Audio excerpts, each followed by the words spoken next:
మంది చెప్తూ ఉన్నారు కేసీఆర్ 2 మీటింగ్స్ ఆర్గనైజ్ చేస్తారు, ఒక రథయాత్ర చేస్తారు, ఒక 2 నెలలు ఉద్యమం చేస్తారు, ఆ తర్వాత చప్పబడిపోతుంది మొత్తం. తెలంగాణ ఉద్యమం అనేది ఆ తర్వాత అందరూ చాలా లైట్గా తీసుకునే వ్యవహారంగా మారిపోతున్నారు. ఇది పాపం తెలంగాణ వ్యతిరేక జీవులు ఆశపడేటువంటి ఉబుస్పోక విషయం ఏంటి, అంతకుమించి ఏం లేదు. వాళ్ళకి ఆశ ఉండొచ్చు కానీ వాళ్ళు నిరాశకు గురిగాక తప్పదు. ఎన్ని రోజులు లాక్కు వెళ్తారు కేసీఆర్ తెలంగాణ ఉద్యమాన్ని? ఇది తెలంగాణ వచ్చే వరకు లాక్కు వెళ్తారండి కేసీఆర్. తెలంగాణ ఎప్పటి లోపల వస్తుంది? ఎప్పుడొస్తే అప్పటిదాకా పోరాడతామండి, వచ్చే వరకు పోరాడతాం.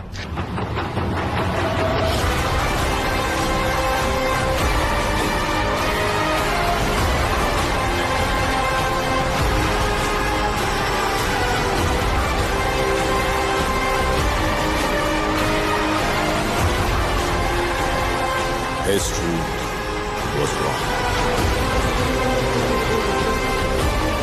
Powerful people make places powerful.